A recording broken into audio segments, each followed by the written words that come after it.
How did old games work without quick saves? Imagine playing a game 4 hours, only to lose all progress because there was no way to save.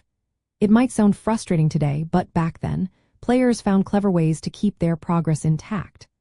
Early video games, especially on systems like the Atari 260, often didn't have save features at all. These games were simple, short, or designed to loop endlessly with increasing difficulty. Players would start fresh each time, trying to beat their high score or reach the end in one go. As games became more complex and longer, developers needed a way to let players pick up where they left off. The first solution was the password system. These were strings of letters and numbers that players could write down or memorize. When they played again, they entered the password to return to a specific level or point in the game. This method was common on 8-bit and 16-bit consoles and computers that didn't have built-in saving options.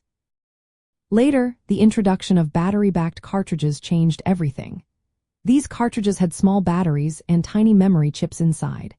They stored game progress directly on the cartridge itself, so players could turn off the console and still pick up where they left off. This made saving progress much easier and more reliable. But batteries didn't last forever, and once they died, saved data could be lost unless players replaced the battery or made backup copies. When gaming shifted to compact discs, or CDs, internal storage for saves was no longer possible. Instead, external memory cards became popular. These small devices plugged into the console and stored save files for many games. Memory cards made it easier for players to carry their progress between different consoles or share saves with friends. This reflected a growing trend toward portability and social gaming. Without quick saves, players had to be more careful and strategic. They often played longer sessions, knowing that if they made a mistake, they might have to start over. This created a sense of achievement when they finally succeeded, and it added to the nostalgic feeling many gamers love about retro titles.